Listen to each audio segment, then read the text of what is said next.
she asked calmly, "Would you mind moving? That's actually my seat." But he just laughed until the pilot's voice cracked through the intercom, and the entire flight changed course. Yes, that's the story of a little black billionaire girl whose seat was stolen by a white passenger. Seconds later, flight is grounded. Hey there, beautiful soul. Welcome back to another unforgettable story here on Stories Always, where we bring you true tales that touch your heart and shake your spirit. How have you been doing since our last journey together? I hope you're taking care of yourself. If you're new here, I'm so glad you found us. Please, don't forget to like, comment your thoughts below, and subscribe. And to all of you returning, thank you. This channel grows because of your love. Keep sharing these stories. Someone out there needs this one. Maybe even you. And now, let me take you into a story that doesn't just challenge judgment, it grounds it. 5:22 p.m. boarding gate, JFK Airport. Ava Duvall moved like a shadow. Elegant, poised, and deliberately low profile. Her tailored navy trench coat whispered against her thigh-high Louboutin boots as she stood in line for Group 1, first class. Her boarding pass said 1A, but her posture said "Don't notice me." That was the thing about Ava. She'd learned to shrink without crouching. To take up less space even in a world she owned. Billionaire? Yes. Black? Yes. Young? Barely 28. But none of that mattered right now. Because when she traveled, she wasn't Ava Duvall the tech mogul. She was, "Ma'am, are you sure you're in the right line?" She smiled softly at the flight attendant who double-checked her boarding pass for the third time, pretending not to. It never failed. Somewhere behind her in Group 2. Greg Hollingsworth was annoyed. His upgrade hadn't cleared. The guy had money. Not billionaire money, but enough to expect certain things. Like comfort. Priority. That seat 1A, for instance, that was usually his when he flew this route. He adjusted his Patagonia vest and ran a hand through his thinning blonde hair. When he saw a black girl, he assumed girl, not woman, board and turned left into first class, he scoffed under his breath. Figures. Instagram influencer, probably. Sitting up front for show. 5:41 p.m. inside the plane, first class cabin. Ava placed her beige Louis Vuitton carry-on in the overhead bin and slid smoothly into seat 1A. Window seat. Far left. Privacy. The one she always requested because it gave her space to disappear. She exhaled and looked out at the runway where it was quiet, empty, almost reflective. No one knew who she was. Not here. Not now. That was the beauty of flight. And the curse. Footprints. Moments later, the man approaches. "Excuse me," said a voice above her. Ava looked up, blinking once. Greg Hollingsworth stood there with a forced smile, gripping his briefcase. "You might be in the wrong seat," he said, eyes flicking toward her like a man scanning a menu he didn't remember ordering from. Ava blinked again. "No, I'm not." He laughed, quickly, dryly. "Right. But I mean, this is seat 1A. Mine." His voice was loud enough that the woman in 1C raised an eyebrow over her book. Ava's voice remained even. "Would you like to see my boarding pass?" He smirked. "No, I'd like you to move." Collision. The moment that changed everything. There was a beat of stillness. Then, Ava reached slowly into her coat pocket, unfolded her boarding pass, and held it up. The flight attendant appeared just as Greg leaned closer. The attendant took one look and smiled nervously. "Oh, sir, I'm sorry. Ms. Duvall is in the correct seat." Greg blinked. "But, are you sure? I mean, how?" The attendant hesitated. "She's our VIP today, sir." Greg looked from the boarding pass to Ava, and for the first time, really looked at her. Her expression wasn't smug. It wasn't even angry. It was tired. Stop sign. Then came the intercom. "Ladies and gentlemen, this is your captain speaking. We're experiencing an unexpected delay and need to hold departure." Please remain seated, we'll provide more information shortly. The passengers groaned. But Ava sat perfectly still. Because she knew something they didn't. Something that was about to make this moment unforgettable. Movie camera. A camera phone clicked on. From 2 rows back, someone had been filming since the start of the seat dispute. It hit TikTok 3 minutes later with the caption: "White man tries to kick black billionaire girl out of her own seat. Watch what happens." Eyes. The views would explode before the flight even left the tarmac. What do you think would have gone through your mind, sitting in Ava's seat? Would you have spoken up? Or shrunk down to avoid more attention? Backhand index pointing down. Drop a comment below. What would you have done if someone tried to steal your seat because they didn't think you belonged? The plane hadn't moved, but Ava's life was about to. And for Greg, well, it wasn't the seat that would be taken from him. It was his entitlement. Would the flight be grounded, for the reason you think? Let's see. 5:49 p.m. A jet still on the runway, New York JFK. Ava shifted in her seat, her boarding pass still lightly gripped between her fingers. She didn't speak. She didn't need to. The cabin was humming with tension now. Greg had taken his seat in 3C, first class, yes, but no longer first row. He stared ahead, jaw flexing like it was chewing words he couldn't spit out in public. The other passengers stole glances, some subtle, others not. But Ava? She simply folded her hands in her lap. Calm. Unbothered on the outside. Inside? It was more complicated. Movie camera. TikTok takes off, 280,000 views in 10 minutes. Bro, this white dude tried to snatch her seat like she ain't got money. Face with tears of joy, she just hit him with the VIP boarding pass flex. Sparkles. Hashtag Ava Duvall. Hashtag flight privilege. People were tagging her Ava Duvall. Yes, that Ava Duvall. Tech entrepreneur. Investor. First black woman to own 11% of Silicon Hub before age 30. But almost no one knew her face. She never showed it. Always kept public appearances minimal, voiceovers only. Now, the entire internet was about to see her in the wild. Then came the knock on the cabin door. 2 Port Authority officers stepped onto the jet bridge. The lead flight attendant whispered something, and the captain stood, walking briskly into the cabin. "Miss Duvall," he said gently, with an air of reverence Ava didn't miss. She looked up slowly. "I apologize," he continued. "We've had a situation, and we'd like to escort you off the aircraft." The cabin gasped. Greg smiled.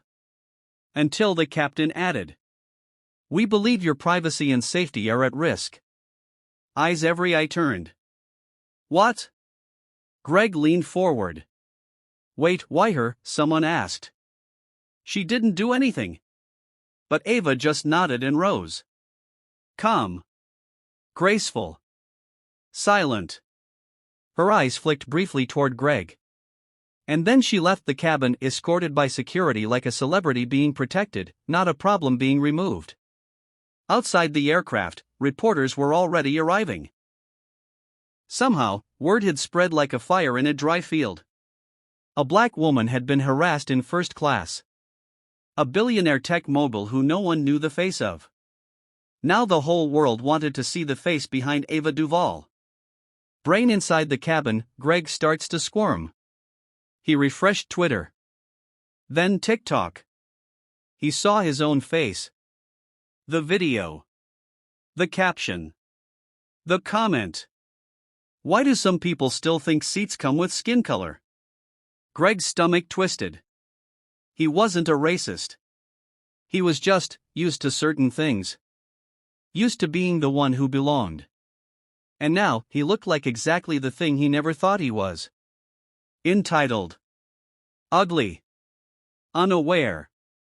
Television live on the news, just outside the terminal. Ava stood behind her sunglasses, answering questions with precise calm. I bought that seat like anyone else. But what I can't purchase, she said, is the assumption that I belong. That still costs me something every time. The journalist nodded. And what happened after you left the plane? Ava smiled faintly. The flight was grounded. But not because of me. Because someone violated FAA codes by aggressively confronting another passenger in a secured section of the aircraft. That person was removed quietly. His seat was taken. Back inside the cabin, Greg was gone. Pulled discreetly, without drama, just as the press turned their attention elsewhere. Ava hadn't asked for him to be removed. She didn't need revenge. She had reality on her side. Mobile phone Twitter comments blew up. Ava Duvall, calm, composed, and lethal with class. That's how you win. White fragility met black excellence and didn't stand a chance. She didn't say, "Do you know who I am?" She let her boarding pass do the talking. Thought balloon Ava's thoughts as she watched from the lounge. She sipped her green tea slowly. The first-class lounge was quiet, private, shielded. Just how she liked it. Her assistant had already rebooked her on a private flight. The airline had apologized profusely. But Ava wasn't thinking about the flight. She was thinking about the girl she used to be. The one who would have cried in silence. The one who would have apologized for being seen. And now she just smiled. What would you have done in Ava's shoes? Would you have stood your ground, or let it slide to avoid confrontation? Backhand index pointing down. Tell me in the comments, when was the last time you had to prove you belonged somewhere you'd already earned? And don't forget to like, subscribe, and follow. These stories live because you care. The flight hadn't taken off. But Ava had. And for Greg, he hadn't just lost a seat. He'd lost something he never realized he'd built his life around. Assumption. 8:03 p.m. of the private terminal lounge, Teterboro Airport, New Jersey. Ava had declined all interview requests. She sat near the floor-to-ceiling window of the private jet terminal, watching the sun stretch its golden arms across the runway. Her green silk blouse shimmered slightly in the light. She looked calm. But inside? Her hands were still cold. Not from fear, but from the kind of chill that creeps in when the world reminds you, you're still not safe, not really. And she hated that it still affected her. I didn't cry. Not once. Not when he looked at me like I didn't fit there. Not when the other passengers looked confused, like maybe I was in the wrong. Not even when I stepped off that plane like I hadn't just been publicly humiliated. But I felt it. And I hate that I did. She reached into her bag and took out her mother's worn leather notebook. The one she carried everywhere. Her mom never got to fly first class, never sat in a room full of VCs. But she taught Ava one truth. If they don't make room for you, bring your own damn table. Back in Midtown, Greg sat alone in his hotel room. The news cycle had moved fast, but not fast enough to save Greg's name. Screenshots were circulating. His LinkedIn was being flooded with angry comments. The law firm he worked for had sent an internal memo. A PR rep had left him 3 voicemails. He hadn't listened to any of them. He sat on the edge of the bed, his head in his hands. I didn't mean anything by it. I swear I didn't. I just saw the empty seat. And she was late, right? I just assumed. Assumed she was in the wrong place. Assumed, what? That someone like her couldn't possibly belong there? The realization burned in his chest. It wasn't about the seat. It was about the story his mind told itself about what people look like when they belong. Comment threads weren't letting it slide. You didn't accidentally snatch her seat. You confidently acted like she didn't deserve it. Privilege isn't about what you do on purpose. It's what you do without thinking. Apologize. Not for what you did. For how easy it was for you to do it. Greg scrolled, hands trembling. And somewhere, behind all the rage and shame, there was something even more dangerous. Guilt. Because he hadn't meant to be that guy. But maybe that's exactly who he was. Telephone receiver Ava's best friend, Jasmine, called. "Girl, you okay?" Jasmine asked. Ava smiled faintly. "I'm fine." "No, you're not," Jasmine snapped. "You're doing that thing again. Acting like you didn't just get punched in the chest and smile through it." "Ava, it's okay to not be graceful." "I know," Ava whispered. But she didn't believe it. Not fully. Grace had always been her armor. Her weapon. If she dropped it, what was left? Greg watched the replay again. The clip had racked up over 4.3 million views now. There he was, shaking his head. Saying, "Are you sure you're in the right seat?" There she was, calm. Firm. Presenting her boarding pass like it was a badge of honor. "I think you're the one who's confused." And then the flight attendant coming over. Taking her side. No yelling. No attitude. Just undeniable belonging. Meanwhile, Ava's jet was ready. She looked at the gleaming private plane waiting outside. She should have felt triumphant. But instead, she felt like something had been stolen. Not just a seat.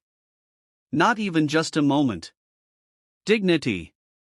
Because what no one understood, even the ones cheering her online, was how tiring it was to be strong all the time. To constantly have to prove you belonged in rooms you built from scratch. She pulled her notebook closer and wrote, "I don't want to keep winning battles I never asked to fight." Have you ever had to prove you belonged somewhere, even after you earned it? Backhand index pointing down. Drop your story in the comments. We need to hear each other. We need to remind ourselves we're not alone. And if this moment hit something deep inside you, hit that like and follow for more stories that don't flinch from the truth. But the next 24 hours would tie their lives together in ways neither could have imagined. Because sometimes the flight doesn't take you where you expected. It takes you exactly where you're meant to grow. 10:22 a.m. A studio in Lower Manhattan. It wasn't just a trending story anymore. The seat incident had gone viral and become politically charged. Cable news anchors were dissecting it. Podcasts were debating implicit bias in elite spaces. Hashtags were trending across platforms. Hashtag Ava's seat. Hashtag private jet privilege. Hashtag black excellence interrupted. Every brand wanted a soundbite. And now, both Ava and Greg were invited to appear live on The Brooke Saunders Show. Separately, of course. No one expected them to sit together. But that's exactly what happened. Greg stepped in first. Hair trimmed, suit sharp, expression strained but calm. His PR team had drilled him all night. He didn't expect her to be in the same room. Ava looked up from her phone as he walked in and the air changed. Heavy. Tense. Personal. Greg froze. She didn't say a word. "Ava. Didn't think we'd be sharing a room again," she said, folding her arms. He cleared his throat. "They told me we'd be separate." "Well," she replied coolly, surprise. Silence. Then Ava looked back at her phone, deliberate dismissal. Not petty.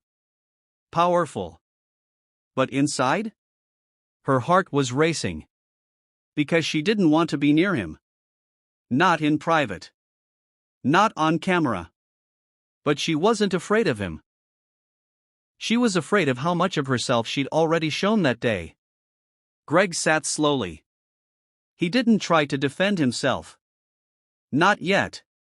He didn't even meet her gaze.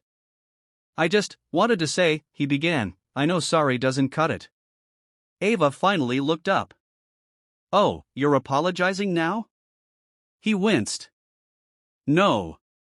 I mean, I'm not here to do a performance. I'm here because I saw what I didn't want to see in myself." Ava blinked. She hadn't expected that. A memory of her father. Ava was 9. Her father, a professor, had once taken her to a keynote speech. She'd watched a white man interrupt her father 3 times during his lecture. She remembered how her dad just smiled politely, kept going. Afterwards, she asked, "Why didn't you say something?" He said, "I did. Just not in a way he could understand yet." That moment came rushing back. Maybe this was Greg's first glimpse of himself seen through someone else's pain. The live show segment. Brooke Saunders smiled into the camera. Today, we're sitting down with 2 people at the center of a story that stirred hearts and headlines. You may know them from the viral video, but now, we'll hear what the clip didn't show. The room was quiet. Ava sat tall. Greg's hands were clenched in his lap. Brooke turned.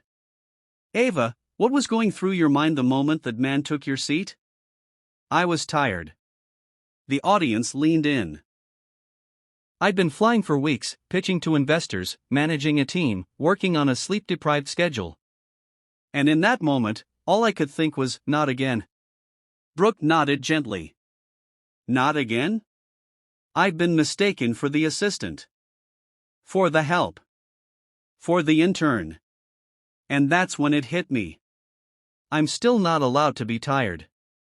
Because the moment I drop my guard, I become invisible." Gasps. Some tears. Greg's shoulders sank lower.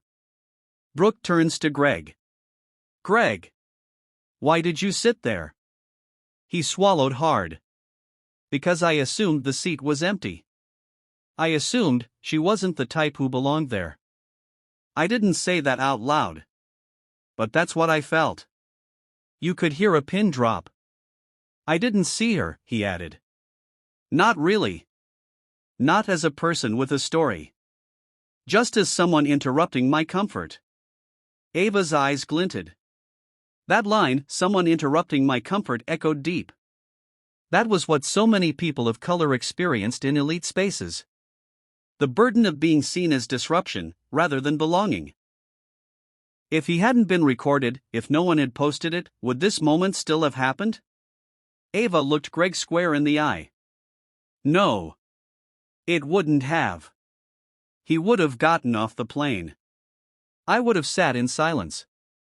And the world would have kept turning. Greg nodded. "I think you're right." A pause of unlikely stillness. No fireworks. No dramatic hugging. Just quiet. Something had changed. Not fixed. Not forgiven. But acknowledged. Sometimes, that's the first real miracle. After the interview, the 2 stepped aside. Alone again. Greg pulled out a business card, one with trembling hands. "This is not a PR stunt. My firm just launched a scholarship program. We're partnering with HBCUs and BIPOC entrepreneurs. I don't expect you to care. But I wanted you to know, I'm trying." Ava studied him. "I don't need your guilt." "I know." She hesitated, then took the card. "Good. Because I'm not your redemption story." Greg nodded. "But maybe you're mine." Later that evening, as Ava flew home on her jet, she looked out the window. She wasn't sure what had just happened. But it felt like something had tilted. The plane soared upward. And for the first time in days, she felt weightless. Flashback: Atlanta, Georgia, 10 years ago. It was Ava's first major pitch meeting. 22 years old. Nervous. Dressed in a crisp navy pantsuit she couldn't quite afford, standing before a room of white male investors who never quite looked her in the eye. She had practiced her numbers. Her team's prototype was solid. Her vision was sound. But when she spoke, their eyes drifted. Their questions weren't about scalability or ROI. They were about her. "You built this app yourself? Where did you say you studied again? Do you have a co-founder, perhaps someone more technical?" One man leaned back in his chair and actually said, "You're impressive. I bet you've got a future in PR." PR. Not product. Not tech. Not strategy. PR. She walked out of that meeting and vomited in the lobby bathroom. No one had seen her for what she was building. They had only seen her body in the room and doubted it belonged. Present day, night after the interview. Ava sat on her hotel balcony, replaying Greg's apology in her mind. The way his voice cracked. The way he looked, embarrassed by himself. She hated how part of her wanted to believe it. She didn't want to forgive him. She didn't want to feel anything for a man who had made her relive 10 years of being underestimated in a single second. But something had shifted. And she hated that even more. Greg poured himself a whiskey. No ice. His assistant had texted. We've gotten 400 emails about you today. 50% hate you. 50% want to date you. None are neutral. Congrats. He laughed bitterly. Then opened his laptop. Clicked on a file titled Wilkes Fund, Vision Statement. He read it aloud. Our goal is to fund ideas that disrupt industries and include voices often overlooked. He stopped. Realized the irony. He had overlooked one such voice on a damn airplane. Ava's voice. Ava's fire. And worst of all, he almost missed what it could teach him. His father ran a law firm. Old money. Classic expectations. Greg had always felt like he didn't quite measure up. Once, after skipping a college interview to help a black classmate get out of a legal jam, his father said, "That's not your problem, Gregory. Learn to protect your time. And your seat. Protect your seat." He had heard those words for years, never realizing they would one day echo back, in a private jet cabin, as the exact opposite of justice. At 1:42 a.m.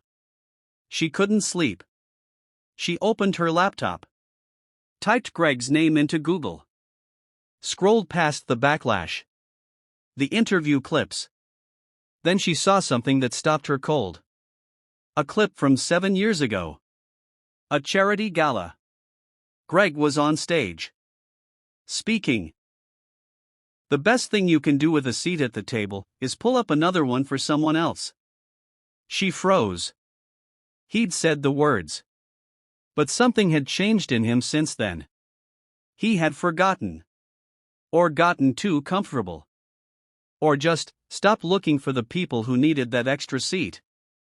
And now he was trying to remember. The next day, an email from Ava. Subject: unfinished business. Greg. I don't like you. But I respect what you're trying to do. You asked me backstage if I'd ever be open to a conversation beyond the camera. Let's talk real talk. Not PR. Not damage control. I'll be in Brooklyn on Friday. Noon. Bring questions, not excuses. Ava. Greg read it 3 times.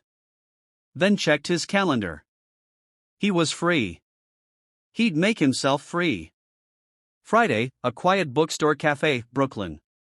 They sat across from each other. No cameras. No audience. Just 2 flawed people who had once collided at 30,000 feet. Ava sipped tea. Greg sipped humility. She finally spoke. I built my first company with food stamps. My mom cried the day I brought home my first angel investment check.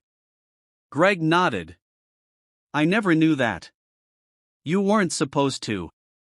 You didn't ask. Pause. Greg leaned in. I want to learn. Not from you. That's not your job. But, because of you. She studied him. So learn. But don't expect a gold star. I don't. Good. And for the first time since that flight, she smiled. Not a wide one. But real. Have you ever judged someone before knowing their story, then regretted it? Speech balloon, drop your answer in the comments. We'd love to hear the moment that made you think twice. Brooklyn, Saturday afternoon. The rain came down in a soft, steady hush. Ava had stayed in New York for an extra day. Not because she wanted to see Greg again, but because something in her said don't run yet. They met at a small non-profit event for black women in tech. Greg had donated silently. No press. No photo ops. Just a name on a donors list Ava noticed by accident. Gregory Wilkes. Anonymous benefactor. And now they stood on the sidewalk outside, beneath a narrow awning, as the rain misted around them. Greg held out an umbrella. Ava stared at it. "I can hold my own umbrella," she said. "I know," he replied. "But maybe this time, we share one." She didn't smile. But she took it. And they walked in silence, beneath one shared roof of dry. The booths were cracked leather. The coffee burnt. The fries soggy. But Ava relaxed into the corner as if it were her own kitchen. "This place," she said, "was my post-pitch ritual. After every investor meeting, win or lose, I came here. Ordered fries. Sat in the corner and just existed." Greg stirred his coffee. "Why fries?" "Because they never judged me. They didn't care if I had seed funding or 7 rejections. Fries always show up warm and salty."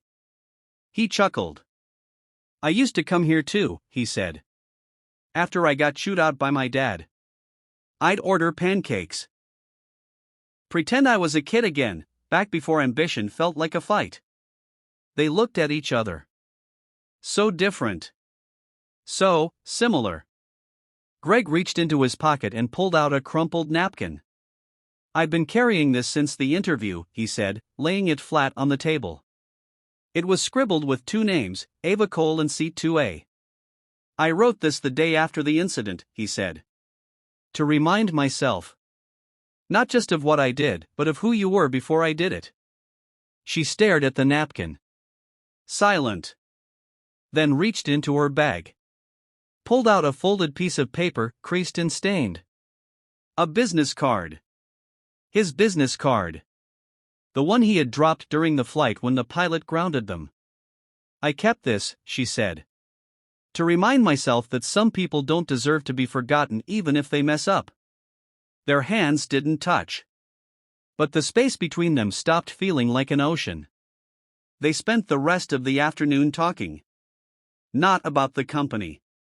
Not about funding or apologies. But about books. Music. Old sitcoms. Ava's obsession with jazz vinyls. Greg's guilty pleasure for baking shows. They laughed. They disagreed. They connected. At one point, Ava leaned back and said, "You know, if you weren't so annoying and privileged and occasionally a walking microaggression, I'd almost like you." Greg smirked. "If you weren't so ready to gut a man with your eyes, I'd almost say the same." And just like that, the air between them shifted. From courtroom tension to quiet, cautious curiosity. At sunset, outside the diner. The rain had stopped. The clouds broke open to reveal a burnished, pink-orange sky. Greg walked her to the corner. "I'm flying to D.C. tomorrow," he said. "Board meeting." Ava nodded. "I'm heading back to Atlanta. My next prototype's launching in 2 weeks." They stood there a moment too long. Then Ava said, "Hey." Greg turned. "Don't forget the napkin." He smiled, held it up like a flag. "Never again." She crossed the street. Didn't look back. But smiled to herself, just a little. Do you believe 2 people from completely different worlds who've hurt each other can truly change and connect? Speech balloon, tell us in the comments, what made you finally open up to someone you thought you'd never trust? Atlanta Tech Conference, 3 weeks later. The buzz was loud. Cameras flashing. Names whispered. Ava Cole had just demoed her new software, a sleek, AI-powered community development platform that matched black tech talent to top-tier companies.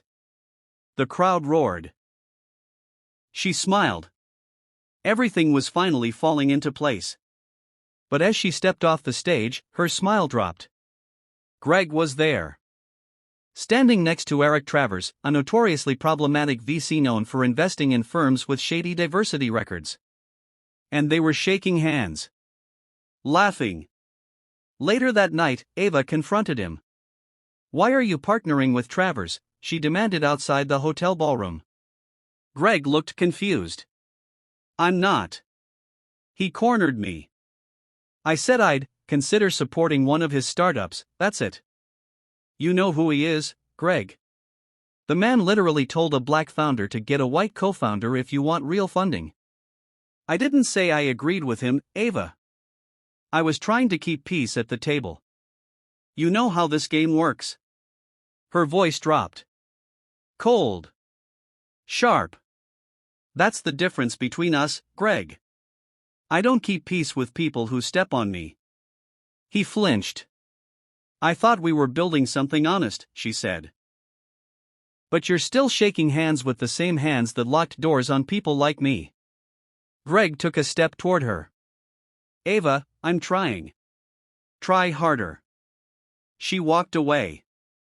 He didn't follow. She paced, heart pounding. Not because of Greg's connection to Travers, but because of the look on Greg's face when she walked away. Like he wanted to explain, and didn't know how. Like something inside him had cracked open. But she didn't know if it was too late.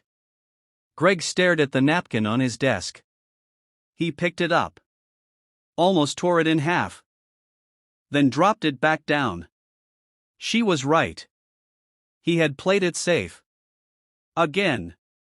And this time, it cost him more than just business. It cost him her trust. The next day, newsbreak.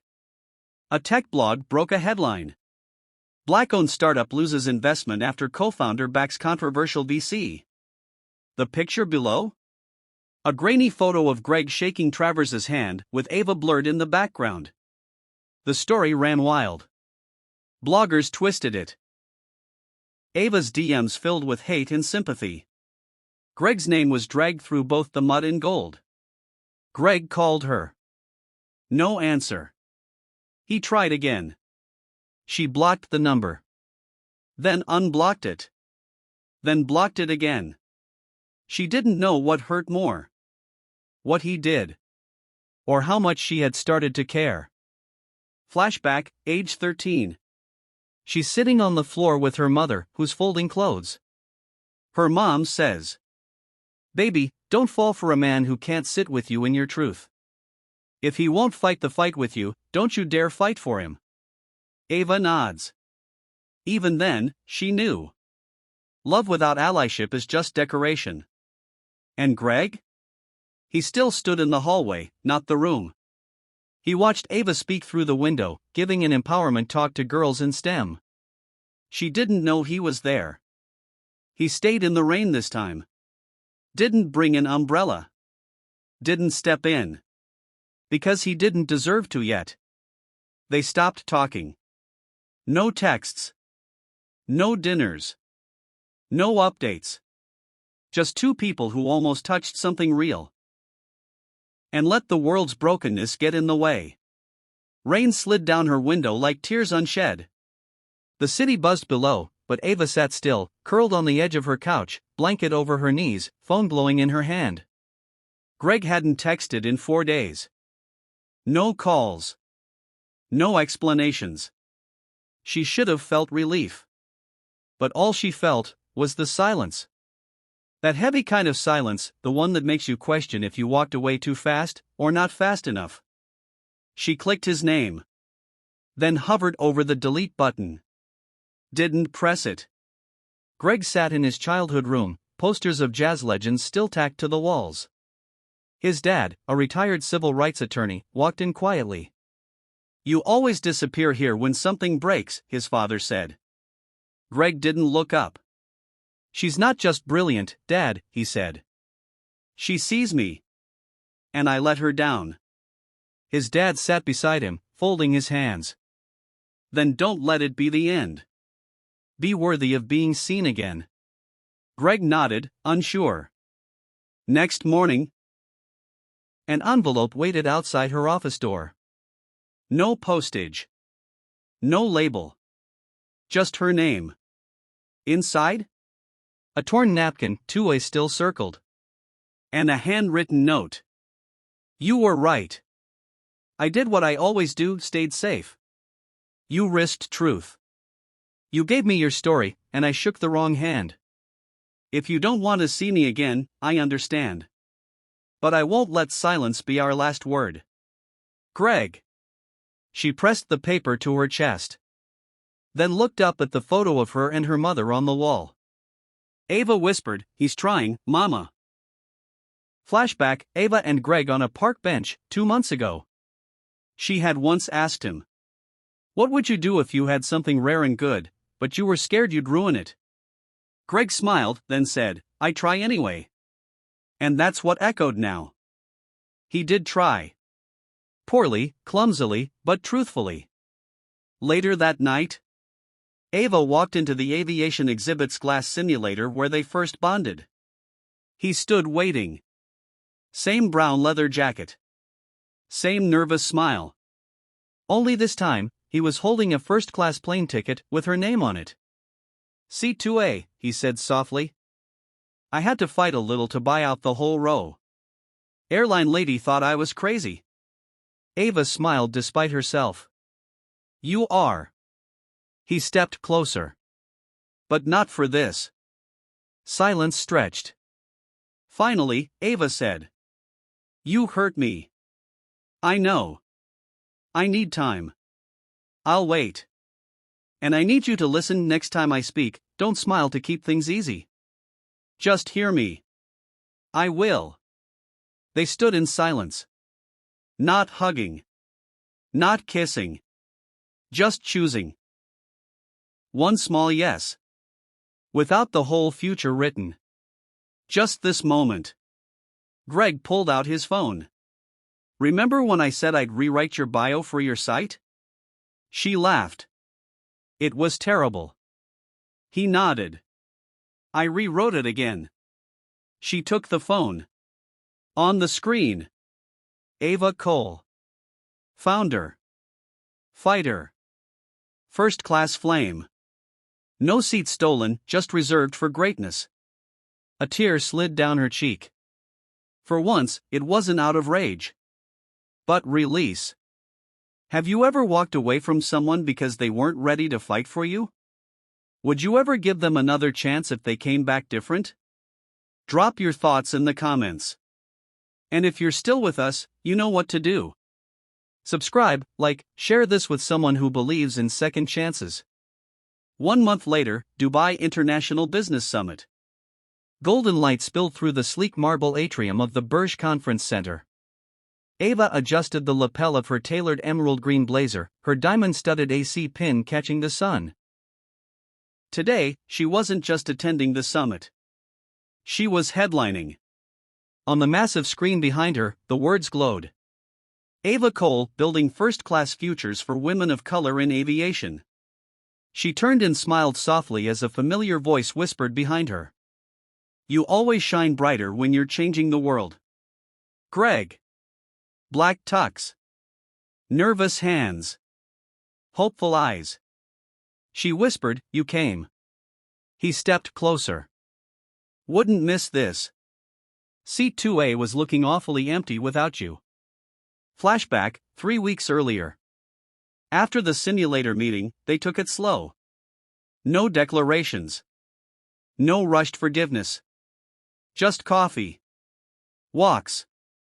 Conversations without masks. He showed up on time, without ego, without armor. She listened, without testing, without punishing, without walls.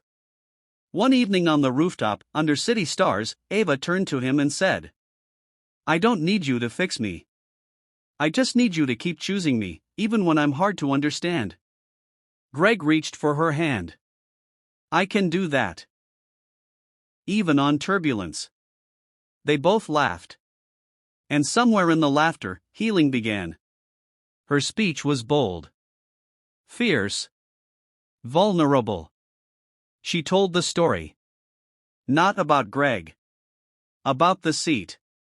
About the second time someone tried to push her out and how this time, she stayed. Some people think the biggest act of courage is standing up. But sometimes, it's sitting down. In the seat you earned. In the story you're writing. And letting nobody move you again. The audience rose. A standing ovation that wasn't just about aviation or innovation. It was about identity. Ava looked at Greg in the crowd. He wasn't clapping the hardest. He was crying the softest. Later that night, under the Dubai stars, Greg joined her on the rooftop of the hotel. He pulled a small velvet box from his pocket. Ava blinked. "Greg." "It's not a ring," he smiled. "I know we're not there. Yet." He opened it. Inside was a custom airplane keychain, engraved with C2A, the flight that changed everything. She held it, eyes glassy. "Why this?" He looked at her, voice trembling. "Because you didn't need me to rescue you. You never did. But you let me ride alongside once you knew I was willing to walk, not fly, toward you." She closed the box, clutched it to her chest. "No more turbulence," she said. He smiled. "Just a sense." They didn't kiss right away. They stood, forehead to forehead, two souls finally breathing in rhythm. And in the distance, a plane took off, its lights streaking across the horizon like a promise. Greg and Ava launched the Cole-Foster Initiative, a joint venture funding scholarships for girls of color pursuing aviation, aerospace, and engineering. At the foundation gala, Greg introduced her as the girl who never gave up her seat, and gave the rest of us a reason to stand. "And Ava?" She smiled at the crowd. Then turned to Greg. "Next flight?" He lifted her hand. "Wherever you're going." Have you ever had someone who didn't stand up for you at first, but later showed up when it counted most? Did you forgive them, or walk away? Tell us in the comments, we read every single one. Backhand index pointing right if you love this story, like, subscribe, and share it with someone who believes every storm can still land in sunlight. Thank you for joining us again. We'll see you next time, in another seat, another sky, another soul waiting for their story to take flight.